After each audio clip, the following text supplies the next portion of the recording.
নমস্কাৰ পুনৰবাৰ সকলোকে অন্য এটা ৰেচিপি লৈ মই মাখন কৰ্মকাৰ ব্লগলৈ স্বাগতম জনাইছোঁ। আজিৰ ৰেচিপিটো চিম্পলকৈ বনোৱা ছাগলী মাংসৰ গ্ৰেভি। গতিকে আহকচোন আমি দেৰি নকৰি ভিডিঅ'টোলৈ আগবাঢ়োঁ। ছাগলী মাংসৰ গ্ৰেভি বনাবলৈ মই লৈছোঁ ছাগলী মাংস 1 কেজি আৰু ভালদৰে ধুই লৈছোঁ। এতিয়া মিক্সি জাৰ এটা লৈ লৈছোঁ। ইয়াতে পিঁয়াজ দুটা কাটি দিছোঁ, আদা 2 টুকুৰা দিছোঁ, ডাঙৰ চাইজৰ শুকান জলকীয়া 4টা দিছোঁ, কেঁচা জলকীয়া 2টা দিছোঁ আৰু নহৰু 20-25 ফুটামান দিছোঁ। যিহেতুকে ছাগলী মাংস হয় অকণমান আদা নহৰু সেইবোৰ অলপ বেছিকৈ দিলেহে ভাল লাগে। এতিয়া এইখিনি ধুনীয়াকৈ পেষ্ট বনাই ল'ম। গেছটো অন কৰি কেৰাহীখন পাতি লৈ দিছোঁ মিঠাতেলৰ কেঁচা গোন্ধটো গ'লে লং দিছোঁ 8টা আৰু ইলাচি দিছোঁ 4টা, লগতে ডালচেনি 4 টুকুৰা দিছোঁ আৰু জালুক সৰু চামুচেৰে আধা চামুচ দিছোঁ। এতিয়া পিঁয়াজ এটা কাটি লৈ দিছোঁ আৰু ৰঙচুৱাকৈ ভাজি ল'ম। পিঁয়াজ অলপ ৰঙচুৱা হ'লে ইয়াতে দিছোঁ ডাঙৰ চামুচেৰে 1 চামুচ চেনি। ছাগলী মাংসত চেনি অকণমান দিলে মাংসটো কোমল হয় আৰু খাবলৈ ভাল হয় কাৰণে দিছোঁ। অকণমান লৰাই লৈ আদা নহৰু পিঁয়াজ জলকীয়াৰ পেষ্টটো দি আকৌ এবাৰ লৰাই লৈছোঁ ভালদৰে ইয়াৰ কেঁচা গোন্ধটো যোৱালৈকে।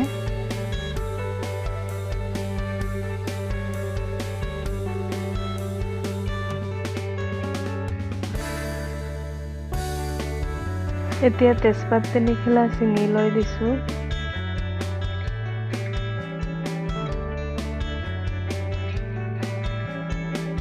এতিয়া দিছোঁ জোখমতে ধনিয়া গুড়ি, জিৰা গুড়ি আৰু ৰঙা জলকীয়াৰ গুড়ি অকণমান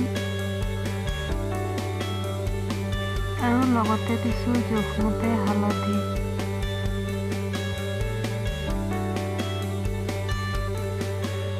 গোটেইখিনি ভালদৰে লৰাই মিহলি কৰি লোৱাৰ পিছত এতিয়া দিছোঁ ফেটি লোৱা দৈ ডাঙৰ চামুচেৰে 5 চামুচ।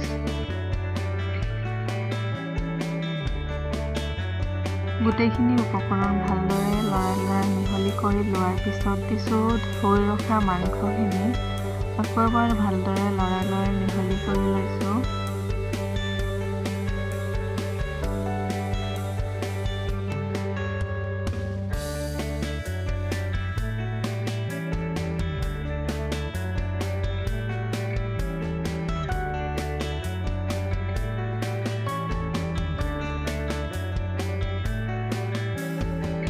ভালদৰে লৰাই লোৱাৰ পিছত ঢাকনখন মাৰি দিছোঁ 5-7 মিনিটৰ কাৰণে হাই ফ্লেমত। এতিয়া ঢাকনখন খুলি লৈ অকণমান লৰাই লৈ দিছোঁ জোখমতে নিমখ।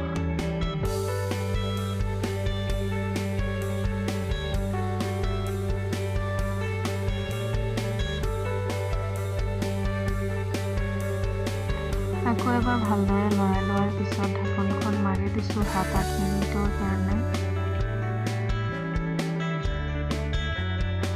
এতিয়া ঢাকনখন খুলি লৈ অকণমান লৰাই লৈ দিছোঁ কাটি ৰখা আলু কেইডোখৰ।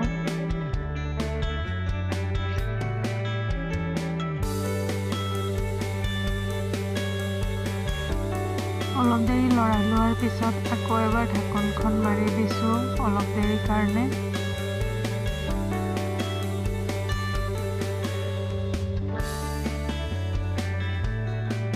এতিয়া ঢাকনখন খুলি লৈ আকৌ এবাৰ লৰাই লৈছোঁ ভালদৰে আৰু দিছোঁ জোখমতে গৰম পানী।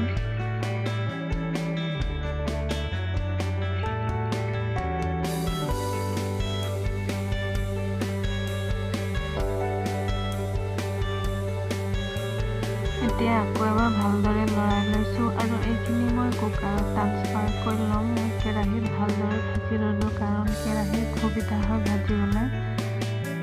এতিয়া কুকাৰত ট্ৰান্সফাৰ কৰি মই 2টা চিটি কৰি নমাই ল'ম।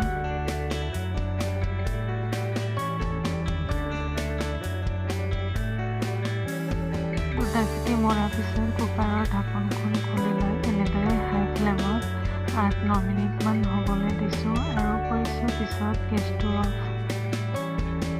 এই আচাৰ মই গৰমে ভাতৰ লগত খাবলৈ বাতি এটাত লৈছোঁ। আপোনালোকে যদি এইদৰে ছাগলী